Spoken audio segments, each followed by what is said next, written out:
Hello বন্ধুরা, সবাইকে জানাই স্বাগতম। আজ আমি আরেকটি নতুন ভিডিও নিয়ে এসেছি। এটি হচ্ছে মিষ্টি কুমড়া ভাজি। ভাজি বলতে এটি একদম ডুবো তেলে করব না, সামান্য তেল দিয়ে এই ভাজিটি করেছি। তো চলুন দেখে নেওয়া যাক একদম সহজ পদ্ধতিতে এই মিষ্টি কুমড়া ভাজি, কম তেলে কম মশলায়। প্রথমে তেল দিয়ে দিয়েছি মিষ্টি কুমড়া অনুযায়ী, এরপর দিয়ে দিয়েছি পাঁচফোড়ন দেওয়ার পর দিয়ে দিয়েছি তেজপাতা দেওয়ার পর দিয়ে দিয়েছি আদা।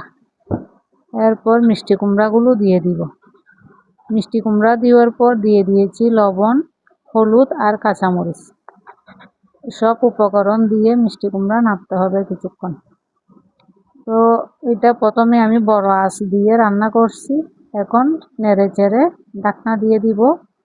চুলার আঁচটি মৃদু করে দেব, এর থেকে যাতে পানি বের হয়। কিছুক্ষণ পর ঢাকনা খুলে আবার একটু নেড়ে দিব। কিছুক্ষণ নেড়ে চেড়ে একটু গ্রেট করে আদা দিয়ে দিব। আদা দেওয়ার পর আরেকটু নেড়ে চেড়ে ঢাকনা দিয়ে দিব, যাতে মিষ্টি কুমড়া নরম হয়ে আসে। এই রান্নাটি করব মৃদু আছে। কিছুক্ষণ পর ঢাকনা খুলে আবার নেড়ে চেড়ে দিব। নেড়ে চেড়ে দিয়ে দেখব মিষ্টি কুমড়া নরম হয়েছে কিনা। নরম হয়ে আসলে এরপর দিয়ে দিব মশলা। এই মশলাটি আমি ঘরে তৈরি করেছি।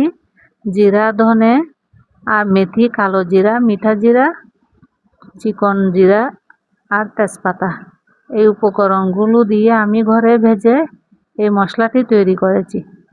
আপনারাও চাইলে করে নিতে পারেন, আর না হলে গরম মশলা দিতে পারেন। মশলাটি দিয়ে কিছুক্ষণ নেড়ে চেড়ে দিয়ে দিয়েছি সামান্য চিনি, কারণ মিষ্টি কুমড়া মিষ্টি নেই, তাই আমি একটু চিনি ব্যবহার করেছি। আপনারাও চাইলে দিতে পারেন। রান্নাটি এখানে শেষ। নিরামিষ মিষ্টি কুমড়া ভাজি। বন্ধুরা, এভাবে করে খেয়ে দেখবেন। ভালো লাগলে লাইক, কমেন্ট, শেয়ার করবেন। ধন্যবাদ।